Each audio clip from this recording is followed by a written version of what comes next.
In this video, we look into another important aspect of network layer is routing.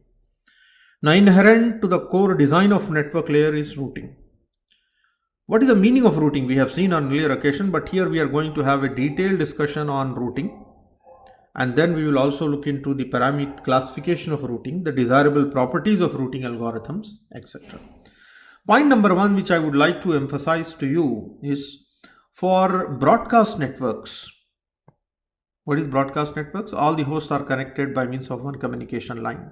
For broadcast networks, hardly there is any meaning of a routing.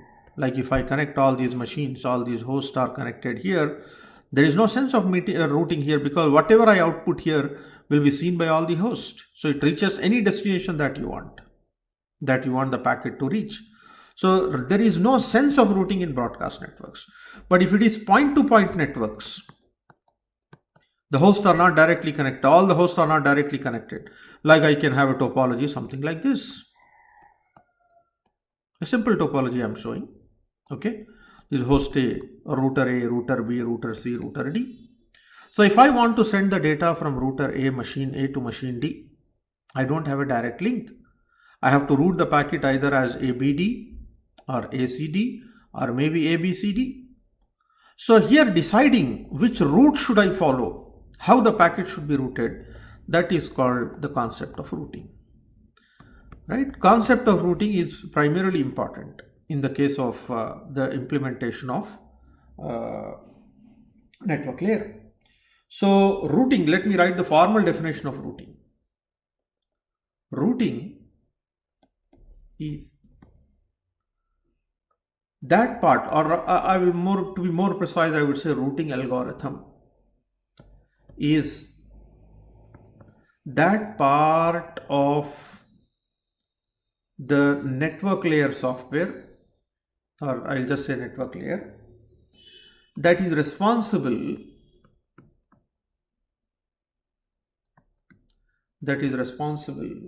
for deciding which output line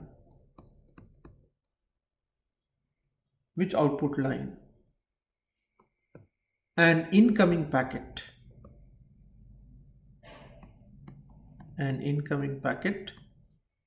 should be transmitted on. So if they ask you for a 2-mark question, define routing, you can just talk about this. You can write this. Routing algorithm is that part of the network layer software which is responsible for deciding which output line. Like for example, if I get a packet on A from some host, and I want to send it to D, so I have to decide which output line should we use. Should I use B or should I use C? So sometimes if I'm using B and sometimes if I'm using C, then it is something like connectionless. But if I use always a dedicated path, then that is connection oriented. So routing essentially has meaning in both the cases. Okay, both the cases. So if the network uses datagram internally, this decision must be made anew for every arriving data packet. Is it not? If it is connectionless, then for every packet I will have to decide in datagrams, in connectionless. But if the network uses virtual circuits internally, then routing decisions are made only when the new circuit is established. I have to make a connection setup in the beginning. After that, I don't have to make, I will just input the virtual circuit number and keep on forwarding. So based on that, what I wanted to tell you is that the name router is assigned only because it is supposed to make decisions of routing. So the router is considered to have two processes. Is having two processes. So let me write, there are two processes. The first process handles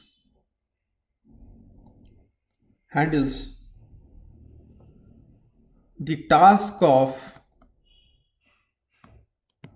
looking up the routing table to forward the incoming packet. So one process which is active in router is responsible for this. This activity generally is called forwarding. So what I'm trying to say through my presentation, I will show you later point of time.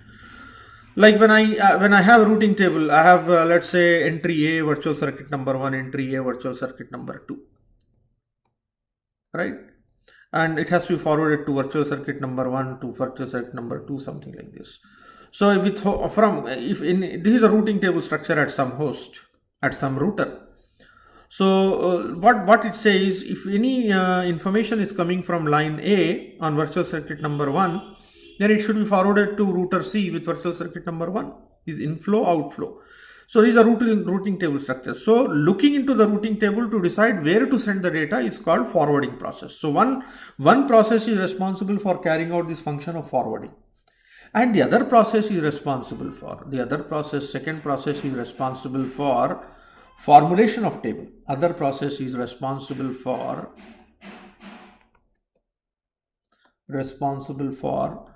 filling in and updating the routing tables. So router should have two entities, should have two processes. One process is going to make the routing tables, organize these routing tables, furnish this information, and the other process is responsible for deciding which route should be used, which outgoing line the incoming packet should be forwarded. That is the meaning of the first process. So there are two active entities present in every router. One is responsible for making of the routing tables, and the other is responsible for handling where an incoming packet should be forwarded.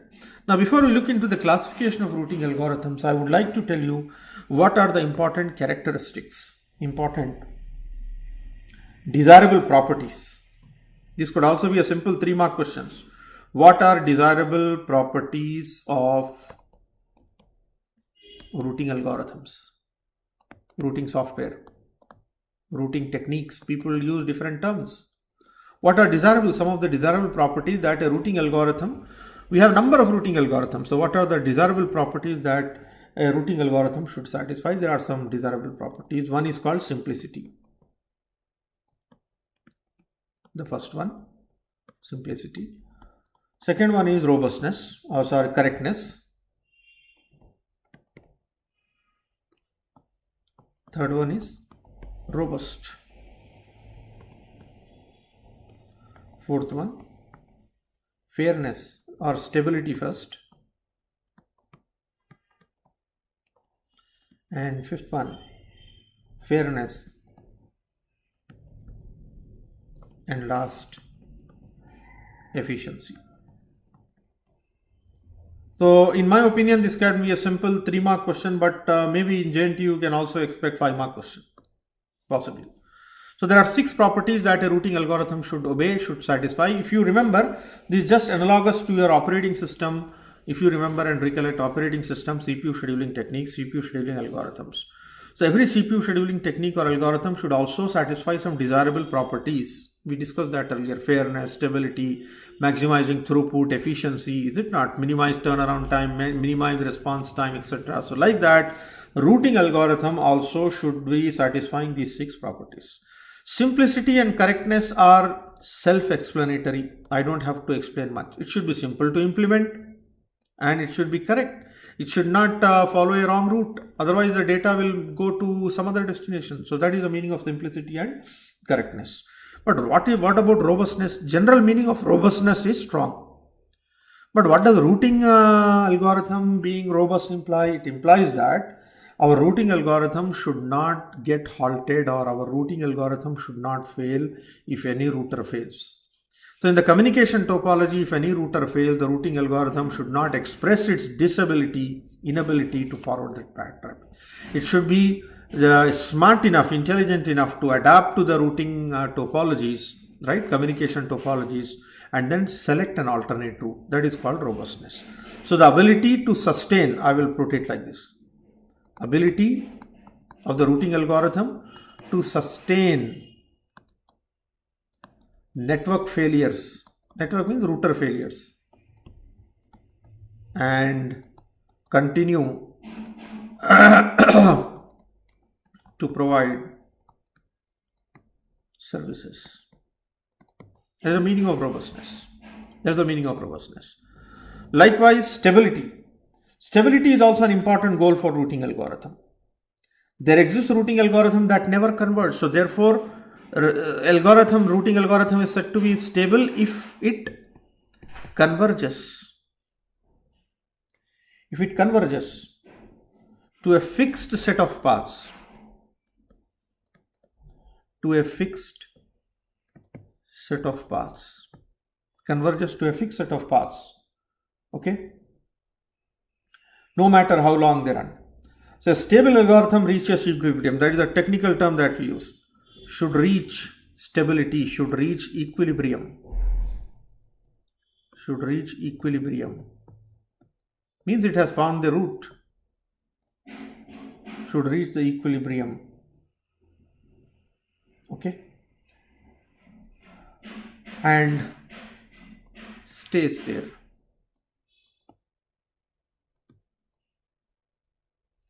So quick convergence, communication should not get disrupted until the routing algorithm get stable. That is the meaning of stability. Next property is fairness. I don't have to again tell, it should be fair enough, it should not be biased. That for a set of hosts it is able to send the data, and for a set of other hosts you don't have sufficient bandwidth for it. So therefore there is a meaning of fairness.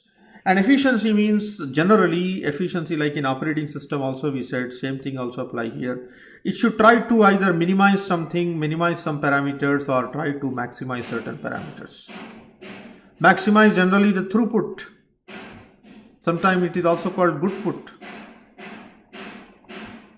And minimize some other metrics, like for example packet delay. Minimize the packet delay. End-to-end delay we say. Right? So maximize the network efficiency. And like that there can be other parameters which we are going to look into, especially when we take up the topic of quality of service, right? End-to-end delay, packet delay, normalized throughput, and different types of throughputs are there that we would like to maximize. So that is the meaning of efficient routing algorithm. Just like if you want me to give an analogy, we have seen in the case of operating system, the objective of a good CPU scheduling is to maximize the throughput, minimize the turnaround time, minimize the response time, etc. So like that you would like to perform an efficient operation in the routing algorithm with regard to packet delay, with regard to throughput, with regard to other parameters. So these are some of the properties of routing algorithms. Then next comes the classification of routing algorithms. How are routing algorithms classified? Classification.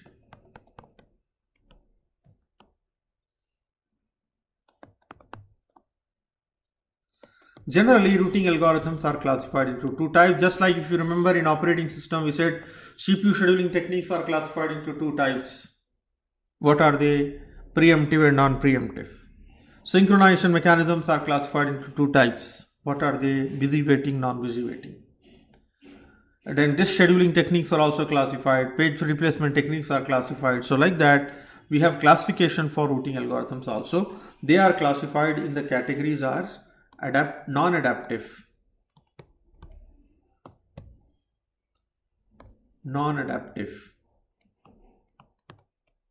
and the other is called adaptive. If you look at the word adaptiveness, means changing, adapting. The other term for adaptiveness is called dynamic, and the other term for non-adaptive is called static. Means once I formulate the routing information in the routing table, so every router will have this routing table data structure, which will have entries for all destinations perhaps, okay, for all destinations.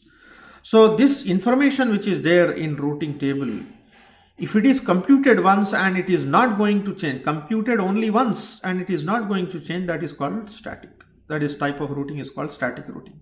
Whereas if the routing information in the table is going to be changing depending on the changes made in the topology, that is called adaptive. That is called adaptive. We have different algorithms available in the category of static, that is non-adaptive, and also in the category of dynamic routing. So in the presentation there are some important points I would like to show it to you to to have the classification. So routing algorithms can be grouped into two major classes, non-adaptive and adaptive. Non-adaptive algorithm means what? They do not base their routing decisions on any measurements or estimates of the current topology and traffic, right? So dedicated path, once it is established, then I will always use only that path. I am not going to make the changes. Instead, the choice of the route to use is computed in advance offline. Look at this, advance offline, and downloaded to the routers when the network is booted. So at the time of network booting, we furnish the information in the routing table in advance, and then using that table only we keep on sending the data. So this procedure is sometimes called static routing. I told you earlier. It does not respond to failures. Static routing is mostly useful for situations in which the routing choice is very clear and there are no frequent network resets and there are no changes in the topology of the network. Then static routing is better and fast. Otherwise, if there are frequent network resets, if there are frequent changes happening in the communication subnet or network topology, then static routing is not useful, but rather dynamic routing is useful. Adaptive algorithms are better. So adaptive algorithms in contrast change the routing decisions to reflect changes in the topology and sometimes changes the traffic as well. So these dynamic routing algorithms differ in where they get their information, locally or maybe globally, and when they change in the routes and what metric is used for optimization. So based on the metrics, based on the topology changes, based on discrete intervals of time, we change the routing information and adapt to the new routes. That is called dynamic routing. So we have several list of categories of routing algorithms in the category of static and dynamic routing. Like the algorithm which are mentioned in the syllabus as per your curriculum are the following routing algorithms. So we have a shortest path routing algorithm which is the class of static routing. Flooding is also static.